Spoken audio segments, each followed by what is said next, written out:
Hey guys, in today's conversation series, we have a very interesting guest, Pradaini. Pradaini is a model. Pradaini is one of the most mindful people I've ever come across personally. She's very mindful, and I talk a lot about alignment. If you guys have been following me, being aligned with the larger intelligence or within yourself is very important, is what I try to talk. Very few people live like that. Pradaini, personally, she is physically and mentally aligned, and I mean, I wouldn't want to just restrict her to this model, perspective of what people see you. There's more to her. She's a very intelligent person, very kind, and a lot of values can be imbibed from her, is what I understood, and that's why I brought her into this conversation series, so that you guys will benefit by we both talking, by us talking.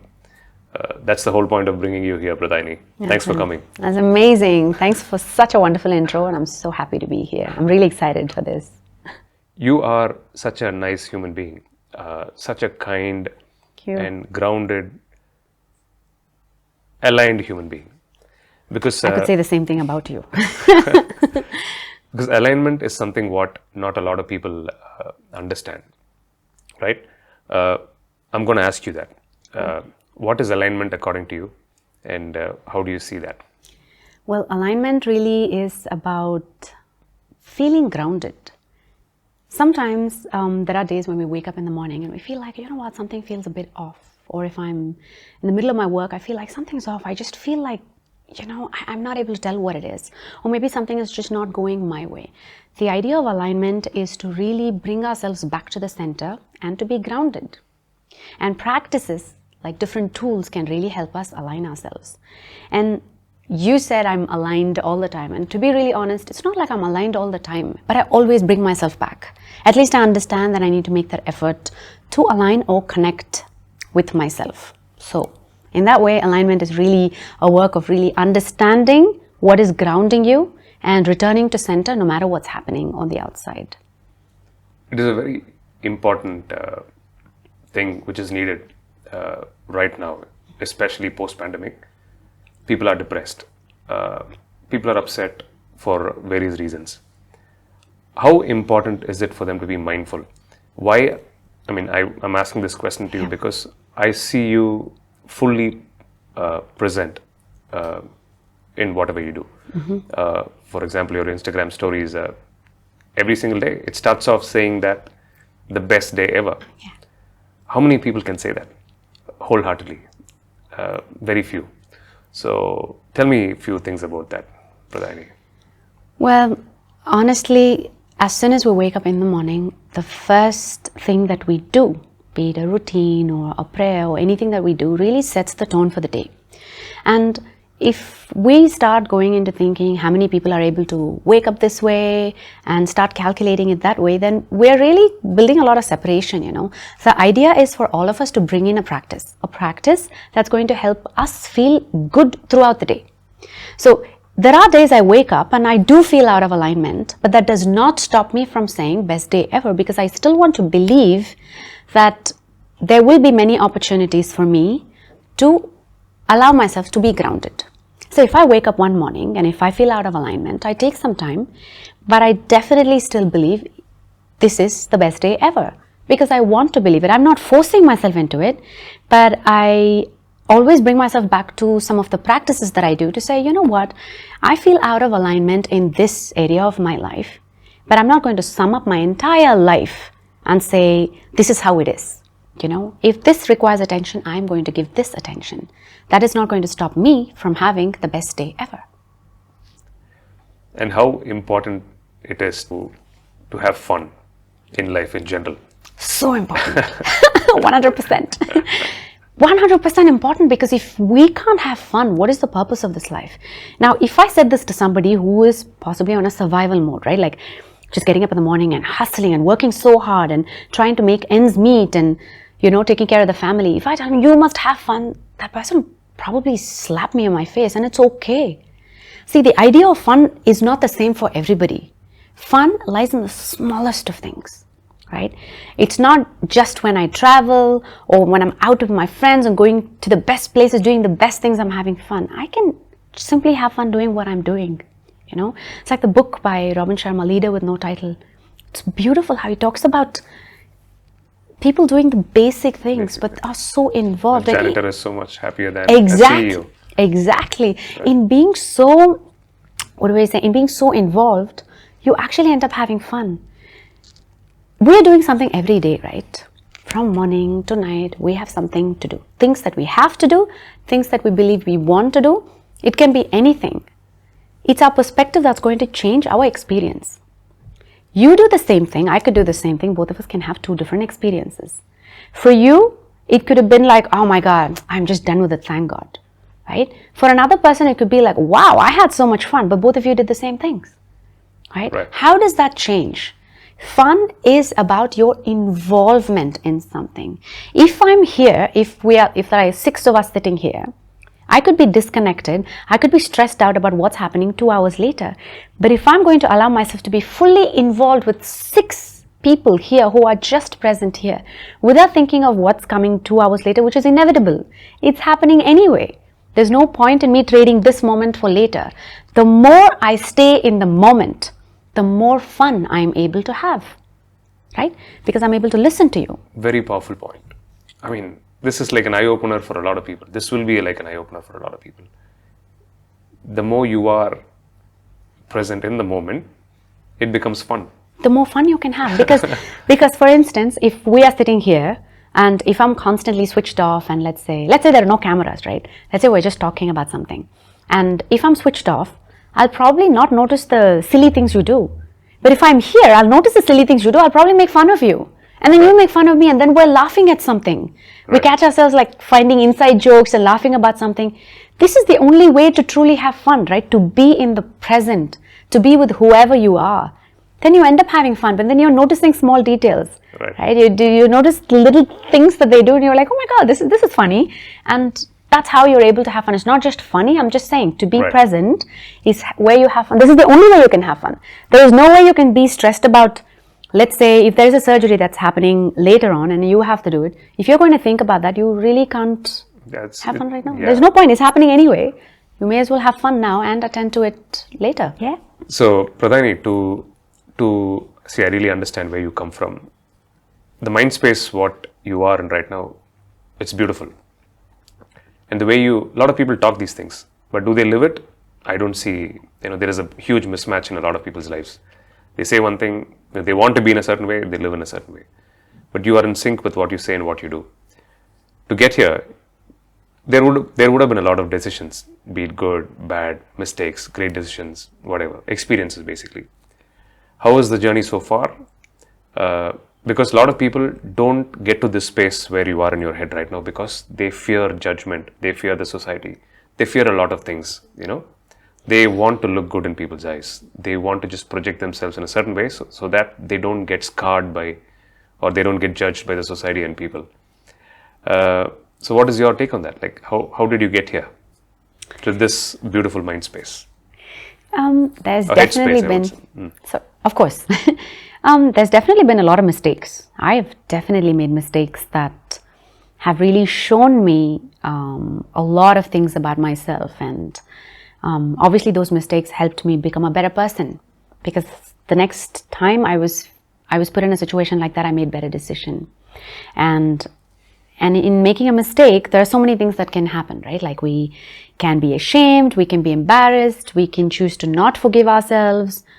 But I was not ashamed, and I have always forgiven myself. And like I always say, I meet myself with compassion and allow myself to see what is it that I can learn from here, because mistakes happen and it's about us learning and becoming better, choosing to become better instead of blaming anybody for the mistake we made, because that is also one thing, right? It's so easy to do that. And another thing is thinking of what other people think of us can really eat up our vital energy, I would say. It really shuts our spirit. If I have to think what other people are going to think of me constantly, it'll completely shut out my spirit. I won't get to be myself because I'm constantly thinking, how can I look in a certain way which everyone's going to approve? But here is the thing, right? That everyone approving will never happen. There will always be somebody, even if I were to put up something which I think people would like, it won't be everyone. It'll still be only one set of people, right?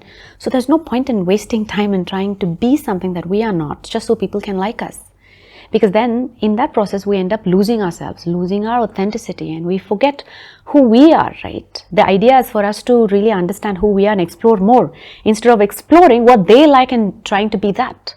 I do not want to go in that direction, so I try and always focus in this direction to see what is it that I can do.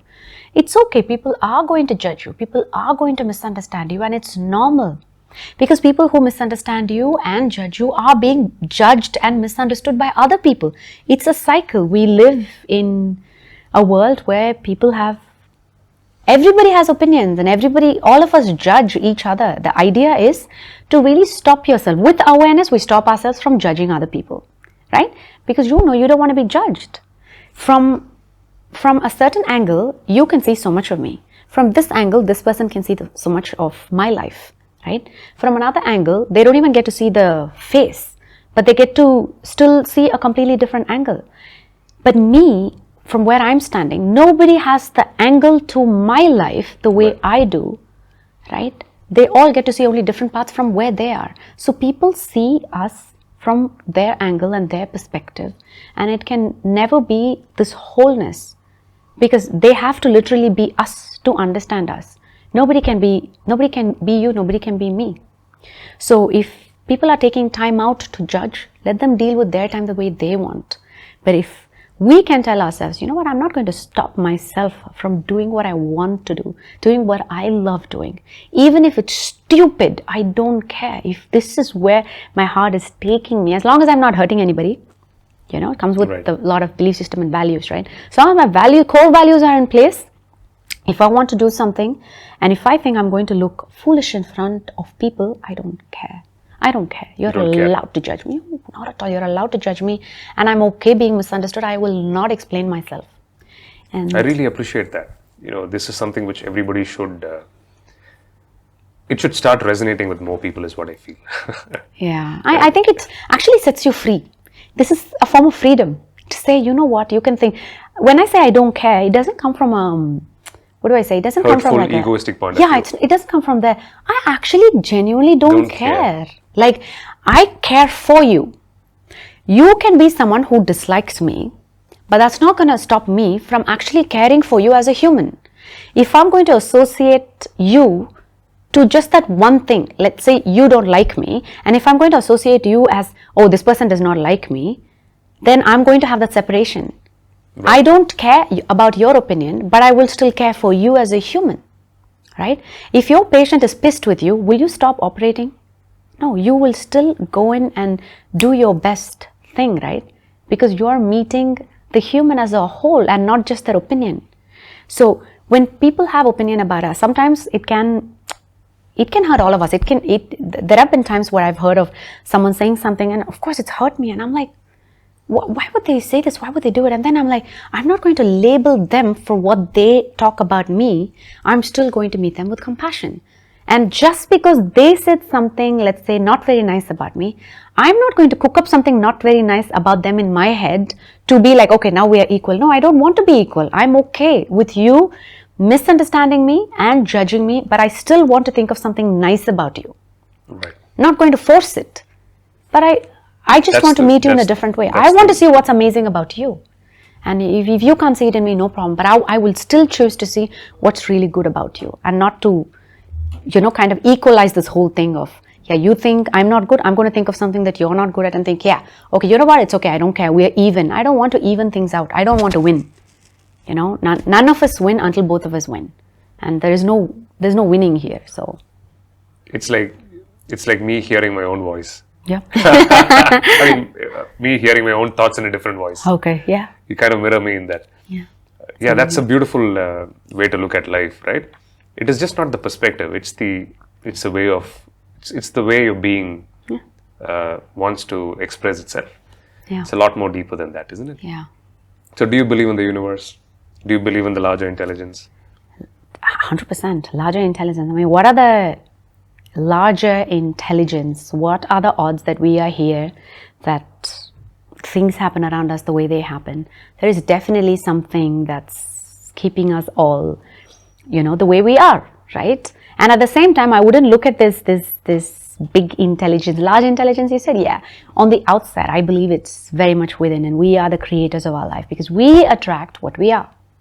So in saying that, I do believe in the universe, and I believe we are writing our own stories, and we are attracting, whatever we have. We are completely responsible for where we are. So even the kind of people we interact with, Absolutely. the kind of people we bring into our lives, the situations yes, it is totally everything. Nothing is happening to us. Everything is happening for us. Even if it's bitter. If it's bitter, then see, what is it that I can learn from this? This is definitely here to teach me. I'm going to explore and see what is it that I am meant to learn from this. Instead of saying this is just a bad experience. It's a bad experience on the surface, but when you go deeper, it's so much more than that. It's not just a bad experience. To some people, you can say it's a bad experience, but to yourself, you can't say it's a bad experience. You must say, this is an experience that taught me this, that showed me this. In let's say in my recent experiences, I have come across some of the bitter experiences that I have all reflected a part of me. I've only met different parts of myself that were unmet through bitter experiences. And so I know that it all happened for me and not to me. And it's about us finding that perspective somehow. Of course, it's challenging. It's not easy. If something happens, you can't just say, oh, I'm going to look at this as a different perspective. You have to sit with the feeling. If it's bitter, sit with it. If it hurts you, sit with it. But don't mask it, and don't try and say, okay, I'm going to, just leave it. And if you're leaving it, you have to attend to it another day. You may as well do this today than sit with it another day. When it's fresh, you're able to at least deal with it a little more, right? Like you heal it now instead of collecting, because when you collect, you have to deal with it later. There's really no point in doing that, because it's going to come right back to you. It's going to come up someday. So you may as well. You're a vegan. Yes. Isn't it, Pradaini? When did you become vegan? And how has it helped you be the person you are today? Great question. So I went to Shivananda ashram in 2017. I used to eat fish before that. And at that ashram, 30 days I ate sattvic food. Okay, I came out of that ashram and my body rejected. I did not decide this. I did not consciously decide that I do not want to have, but my body rejected fish and eggs. And I knew I was never going to have it again. Not a decision I made. It's like I simply listened to my body. And I slowly decided to start giving up, curd and milk. I wasn't having anyway, but it was there in dessert, some of the desserts that I was having. And then I would think about it. I'd be like, you know what, I want to make a change. And slowly I started making that change. And during pandemic, of course, what I did, I enrolled in this Cornell University for plant-based lifestyle course. And I really wanted to understand the deeper meaning and, scientific support. Like I really wanted to see different perspectives of it. What did they have to say? And some of the movies I watched, there is no way you can watch something like that and not have compassion in you to really make this decision. Some of the movies really changed perspectives for me, and there is no going back after watching such movies. Cowspiracy and Seaspiracy, and you see the way animals are tortured. There is no going back, really. That's not a nice feeling. I mean, that's going to change your entire lifestyle, and it doesn't just have to come from a place of, oh, if I eat this, it's not good for my health. More than that, you go into something larger and you tap into compassion and you say, they are friends, they are not food. And when you go into that, there's no going back. And it's not the same, and it will never be the same again. And recently I had an experience at Sadhana Forest. Sadhana Forest is this NGO where I go to volunteer. And they are an amazing community. And there was this one cow that was abused in the local village, and they brought her in there. Her name was Hope. And I got to spend some time with her the last few days where she was really suffering because the person who abused her really took a chunk out of her leg and she wasn't able to walk and she was in pain. And the entire community of Sadhana Forest came together and tried to, make it easy for her to heal. They did literally everything. They did hydrotherapy, they brought doctors, and they did everything, and nothing helped. And she passed away. And the pain that I watched her go through has until then, I knew I loved animals. I was really close to all the animals. But watching her go through the pain, now if I see any animal, I see hope in that animal. And I know that person, and I know that we, and I, as a person, I'm responsible. If I see an animal in pain, I know I'm responsible. You are a model, and you've been in this industry for a long time. Yeah. You're in a state of constant comparison. Not you. What I mean is, models are always put under tremendous pressure. Yeah. Not just models, even people who act in movies. Absolutely. Anybody who has to present themselves in front of the screen, right? They are always made to feel not enough about themselves, not good enough, not beautiful enough. Coming from that space, seeing a brilliant person like you like this, I'm amazed actually, to be honest. I'm amazed. How is this possible? And see, I'm sure a lot of people are watching, youngsters especially in various fields. They always have this feeling of not being good enough, not being whatever. They feel less about themselves. What would you want to tell them, like, from your life? So this whole thing of I am not good enough comes from comparison only, right? Or expectations. Actually, comparison and expectations. What people expect of us, I don't have it in me for me to provide that, I don't have that in me to be able to be that thing that they expect me to do. I am not good enough. I look at somebody else and say, this person is, wow, amazing. I'm not that, so I'm not good enough. It comes from comparison or not being able to meet somebody else's expectations. Now, if we can train ourselves, again, everything comes with inner training. Our inner space really is what we need to work on, because everything around us is a reflection of our inner space, right? If I'm not tending to what's happening within me, then I really can't be there for anything that's happening on the outside, because I'm simply going to reflect that, right? Everything outside is going to reflect that onto me. So that's where this I'm not good enough comes into play. Like when someone makes you feel like you're not good enough, they're not making you feel that. They're just maybe giving you feedback and you think you're not good enough. So then inner work also means being open to feedback and understanding that you are unique. This is the practice. Every day tell yourself, I am unique. I bring my unique light. I bring my unique ideas. I am in no competition. There is no way you can compare one to another, right? There is no comparison because it's impossible. You, with your history, your experiences in life, where you were born, how you have lived, your environment, cannot compare yourself with me, where I have lived a completely different life. Think of it every single time when we compare ourselves with somebody else, we need to pause and think, where is this person from? Where was this person born? What was their environment? What was their support system? What were their experiences? All of that is so different. Is everything aligned 100%? It's impossible, right? That's impossible. To have 100% alignment of same things happen to me in my life, that's impossible. So we have had our own experiences. Why would we compare? It's pointless to compare, right? It makes no sense. Once you start looking at it this way, comparison is like, it's stupidity. It's really, you're only doing this to make yourself feel bad. And sometimes when you feel bad, let's say you feel like you're not good enough, you're constantly looking for different reasons to prove you're not good enough. You somehow will find other ways. See, I'm not good at this. I told you I'm not good at this. No, maybe I shouldn't do this. And then find something else in which supports what I'm saying, because we're always trying to look for something that supports what we are saying, right? So this can happen with that, and comparison is mere stupidity. If you find yourself comparing yourself, which is okay, like I said, it's a human experience, we all do unknowingly, then pause. Where are you from? Your history is completely different from mine. It makes no difference. I mean, it makes no point in me comparing myself with you. And to remind and reassure, I am unique. I bring my unique light. I bring my unique wisdom. Everything that I bring is unique. It's one of a kind. And if I can keep telling myself that every day, mirror work comes into play.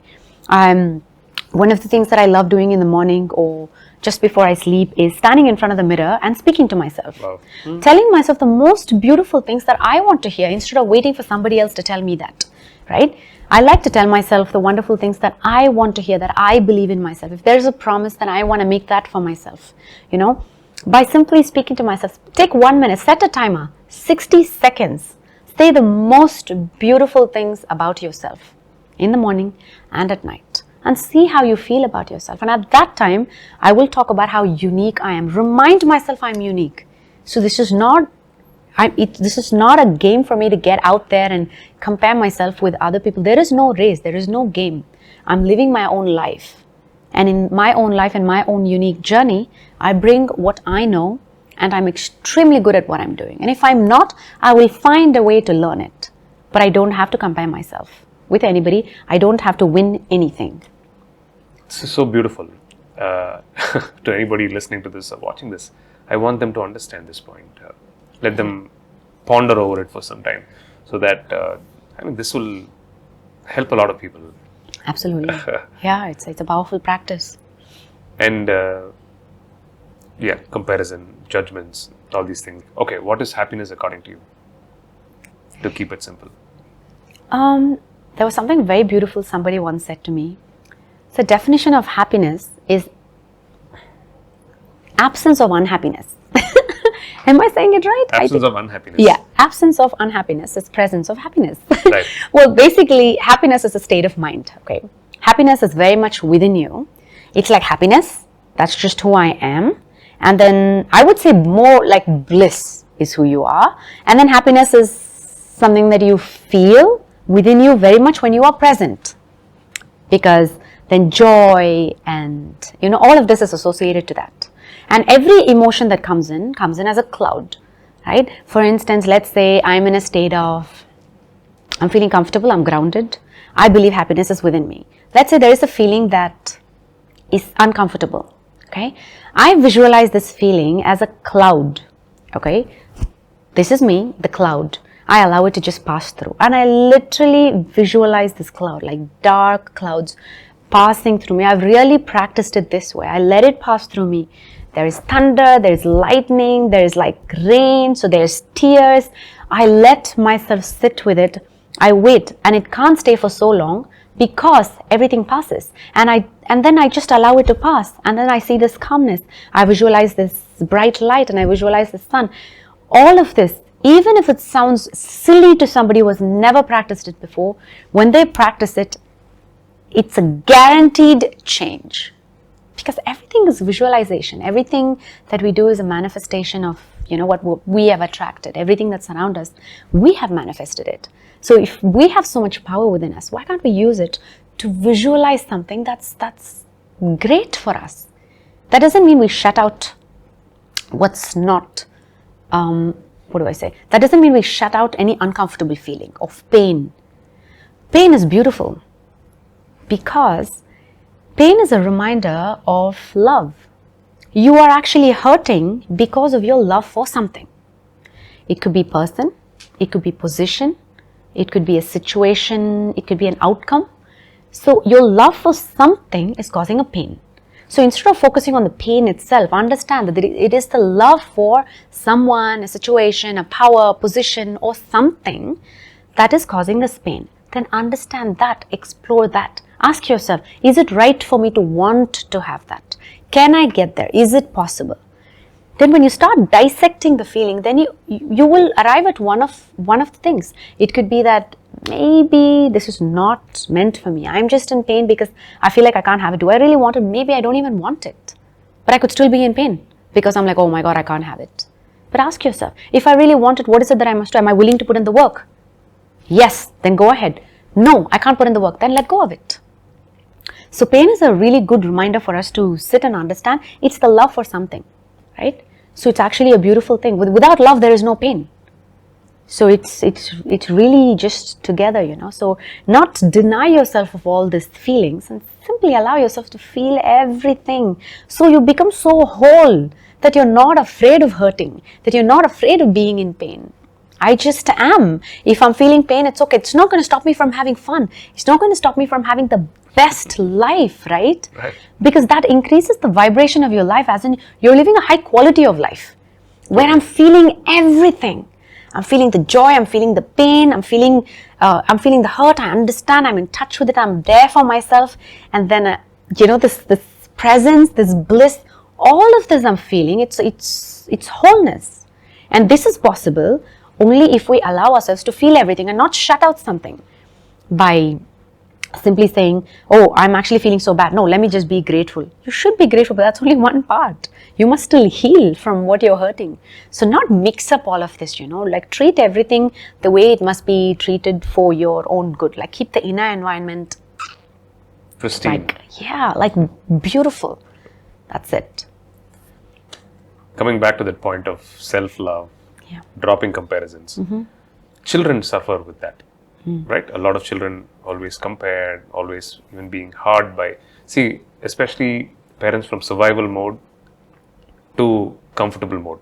They have to do a lot of inner work. Yeah. First, parents have to grow themselves as, they have to equip themselves with more self-love so that they can be more loving with children. Yeah. These scars, if children are not loved enough or always being compared or always been, judged, when they grow up as scarred children. Adults are no different from scarred children, right? Eventually. Absolutely. So what do you think they should be doing? Like people generally, they should love their children more, like be less judgmental. Because why I'm asking this question to you is, sorry to say this, but you lost your father pretty early in your life. And how old were you when you lost 18. him? 18 when you lost him. For a girl, father is the superhero. Absolutely. For He a still guy, is. yeah. Right. For a guy, it's always the mother, right? Yeah. So losing somebody so thing at 18, and you come so far, and maybe I'm actually thinking, so maybe that prepared you to become such a wise person now, in context with you handling your life, could be a possibility, isn't it? Definitely. That's definitely played a huge role in my life. Like, when he passed away, we were not prepared. It happened all of a sudden, like just in a matter of a couple of days, it just happened. It's like somebody was just ripped out of my life. Right. And I was still a teen. And to come to terms with that and to understand that, okay, life must go on. How do I do this? So I allowed myself to cry as much as I wanted to cry. And then I also looked at so many things, like so many little lessons that he had taught me. All of that became gold to me. Every little thing that he said, which I didn't care when he said it, became gold to me. And I remember I would come back from school and I tell my dad, we all have this thing of, Dad, this happened at school, this is what this person told me. And my dad will be like, so what? Can you choose to be good? You don't have to do the same thing that they did, but can you be better? And every time he'd ask me that, I'd be like, yeah, I can. So then it's not a big deal. He will make it look like nothing is a big deal, but he would listen to me. He would not dismiss it. This doesn't come from there. He always helps me see the lighter side of the situation, and I've always seen the lighter side of the situation. At the same time, really sitting with how I was feeling, right? Like he would listen to everything and he'll say, it's okay. And, people look at things differently. And I don't know what, I'm not able to say it in words, but this is all just the lessons that I remember, the things that he said to me that's like gold. So I know that he had this thing of looking at the lighter side and forgiving people easily. And I've picked up all of that from him big time. And to me, forgiveness is one of my core values. I feel like it plays a huge, huge role in any relationship.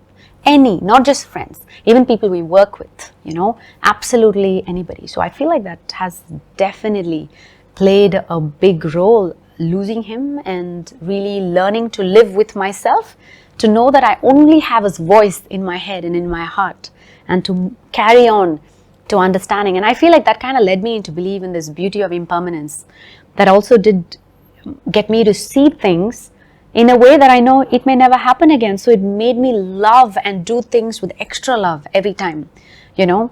And if I'm in a situation, I know there's a good chance it can never be the same again. There is a possibility, right? Like it can just be the last time we're experiencing something. So if we lived like that, then we get to see the beauty of impermanence, and without letting that get us kind of scared, without being scared of uncertainty, be excited for the unknown. Be excited for the unknown. Yeah, be excited for the unknown. There will always be, whenever you think of something that's going to come later, oh my God, I don't know how it's going to be, there's always this fear, right? But try and change that to being excited for what we don't know. Bring it on. What can it be?